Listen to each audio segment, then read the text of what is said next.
Okay, Nick, let's focus now on the next big topic around Euro 2020. And I think that's clearly who were the favourites to win this now, because we may have changed our opinion considering on the group stage situation and then the bracket as well for the knockout rounds. So considering the form of the teams, who they have to play or may have to play further down the line, who are you looking at? Are you changing your mind from your pre-tournament selection?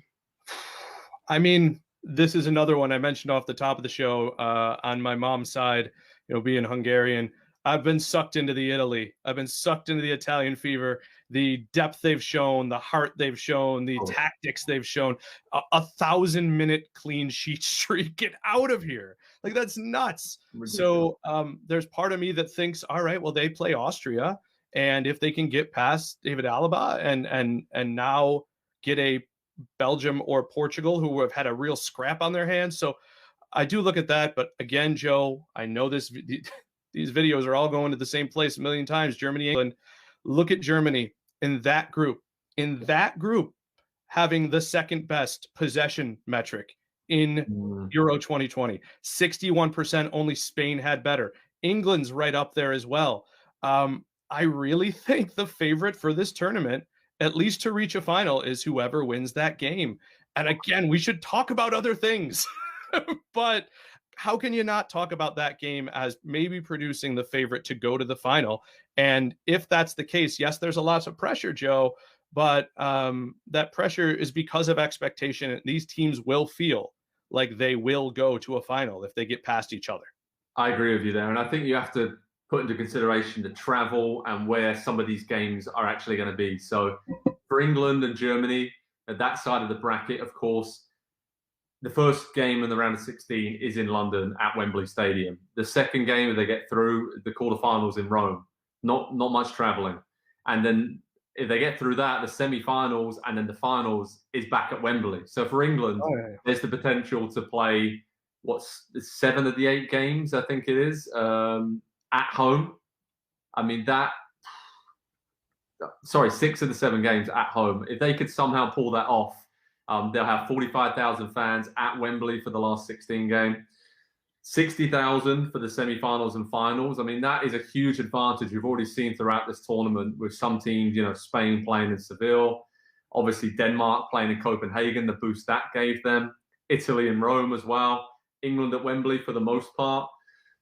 It's a huge advantage. So you kind of have to look at the bracket and pick about where teams are going, because if you look at some of the other trips, I mean, France are going to have to play in Bucharest, St. Petersburg, and then head to London. Obviously, Wales and Denmark will be playing in Amsterdam and then be playing in Baku and Azerbaijan. And Wales have already been there for a couple of games and traveling all around. I think the longer the tournament goes on and the summer goes on, those kind of things become a consideration. But for me, I would probably change my mind, if I'm honest. I picked Portugal before the tournament. I'm going to stick with them because I'm a man of my word. But if I actually think that they will do extremely well to get past Belgium, because Belgium have been that good and that kind of, they just had teams, at arm's length throughout this tournament so far. So I think out of the pre-tournament favourites that we looked at, I don't think France have been as impressive. I don't think England have been as impressive as we thought. Italy are a bit of a dark horse, of course, but and Portugal have had their moments. But I think Belgium, if I had to change, I would probably say they're the favourites right now. I don't know if you agree with that, but because I know that you selected them before the tournament, right? So you're looking pretty smart right now, my friend. Yeah, I agree that they're the favourites. I think Italy is maybe one decisive game away from also snatching that mantle. Right now, we haven't really seen them make a charge. We haven't seen them look this good at a major tournament, really, for a while, at least in my opinion. It's not about the scores and the winning. I just think they look very good. They look the finished product. They play in a way that is decisive and in tune with the system. And the thing that perhaps would scare me the most, if I'm a fan of Austria or Belgium or Portugal, whoever thinks they have to get past Italy, it's not just defense right now.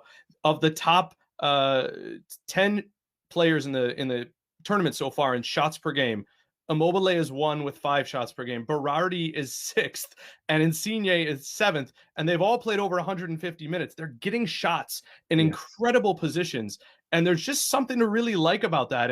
And maybe even so, as much so that Italy can forge on into further generations on a reputation of attack first and save us all the Italy of tournaments past. That might be reason enough for me to want to brand them the favorite. Okay, so Belgium, Italy, they could face off in the quarterfinals as well if they both win, which would be a brilliant game. And as you said, one side of the bracket is a lot stronger than the other with, Belgium, Portugal, Italy, France, Croatia, and Spain all on one side. And then Germany and England, and then, the Netherlands, I think we'll group that in on the other side as some of the favorites on that side of the bracket. So it's definitely a two-sided tournament. And yeah, it looks like the winner is probably going to come from that top side of the bracket, be it Belgium, Portugal, Italy, or France. But there's a lot of twists and turns so far, mate. There really is. It's been crazy just looking at the group stage finales. So there's a lot more to come in the knockout rounds. And Nick, which players have you been impressed by the most so far? Are there any players you thought, you know what, they've had a brilliant tournament? That's a really good question. He hasn't finished the way I've wanted to, but I do want to throw a nod right off the back to Mbappe. I think he's constantly springing up in positions to finish, and he's gone up against some good goalkeepers. Patricio had a really solid save against him early in France, Portugal. Yeah. And he also has 3 defenders marking him every single time. Everywhere he goes. Yeah. Everywhere he goes. Saka had a game, but I really think there's something to be said for Raheem Sterling. And why I want to give him a lot of credit is because, first of all, he has both of England's goals. But second of all, he has had some moments in the past few years in big games that made me doubt his big game acumen. Of course, what happened with Lyon and Man City when they got knocked out of the previous Champions League. And I just think there's some savvy there. He's had a lot of buffets thrown his way. He's had a lot of issues in terms of people riding him for, in my opinion, the wrong reasons. And I think it's produced a very strong, tough, resilient man, an electric player. So I'm kind of rooting for him, which is funny because if you asked me as manager of England to pick who are you going to put in that front four, I don't know that I'm choosing him. But the fact that Southgate keeps doing it shows both his stature in the team and also the experience that he has on a team where most of the experience, aside from Kane, lies in the backs. Yeah. No, I agree. And I think with Sterling, it's incredible to see his emotion. I've actually been in the press box at Wembley for both his goals, right in front of where he scored, and he celebrated right in front of me. And you could just see the passion and just the relief, I think, on his shoulders, because he knows that, like you said, that target is on him and he has to deliver in a big tournament because he hadn't scored in a major tournament for England before this. So to get the 2 goals, he hit the post against the Czech Republic. He's always looked dangerous and just come alive at the right moments. And it's really cool because he only grew up a few hundred yards away from Wembley. His house is literally walking distance to Wembley Stadium. And he's been the hero there for England twice so far. And you wouldn't put it past him, doing that further on the tournament as well. So I've got one big English question for you, Joe. Because I feel like this country's national team does it as much as anyone's. Whereas pick another nation, and if it had names like Rashford, Kane, Sterling, you'd be stunned if they weren't all on the pitch all the time. Yeah. And maybe it's because of the microscope that is the Premier League. But it seems like they're the one country that goes away from that. We're just going to play the guys who are the main men for their team. And it's working right now. But do you see a scenario where we see Kane, Sterling, Rashford all out there at the same time at the start of a game? No. I think I think England are too pragmatic, and that, as I mentioned, is probably what's driving the fans a little bit crazy. They want to see Jadon Sancho, they want to see Rashford, Sterling, Grealish, Foden, Mount. Guys, you can't fit them all in the same team. It's just not possible unless like Chelsea this year. Yeah, exactly. So very similar, and I think that's why I think England can go far in this tournament because their defensive record, that's really impressive so far. And you brought up those stats about not allowing big chances, and that's why I think they can go deep as long as Kane. I think that's for me. I mean, you're talking about players who've been impressed by. We need to see more from him for England for sure. Absolutely. If he can get going in the final,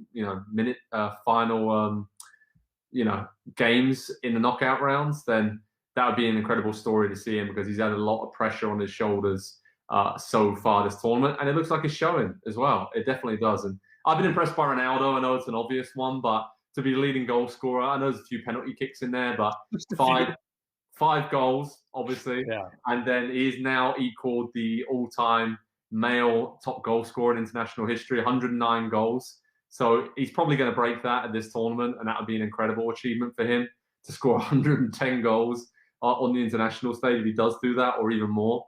Wow, that's something special. So who do you think is going to win the Golden Boot? And now I've just brought up Ronaldo. Obviously, he scored 5 goals. Looking at some of the other contenders, is it just between him and Lukaku, do you think, are the really standout guys so far? It does, but to predict either one of them to do it would be to assume that they're going to get through the top part of that bracket. So that's really got me in a tricky position here, because I look at the other guys who have delivered the goals here. Emil Forsberg has 3 goals. Yeah. Wijnaldum has 3 goals. Patrick Schick has 3 goals. They're all in the bottom part of that bracket. Yeah. Yarmolenko has 2. Are they going to be going to the spot? They could go further. Yeah. Right. They could go a lot further. Yeah. Right. So volume. If you were going to go for goals per game, then yeah, Ronaldo or Lukaku. I got you right now. But it's going to be fascinating, Joe. It's the knockout rounds. Could they be as good as the group stage? Hopefully, because the group stage has been brilliant. Awesome. So if we can get the even better in the knockout rounds, then wow, it's going to be one heck of a summer, and I cannot wait for it. So on Pro Soccer Talk at NBCSports.com, we'll keep you updated with everything throughout the knockout rounds. I'll be ranking my teams that remain 16-1. I'm sure everyone's going to agree with that. Top 20 players in the tournament.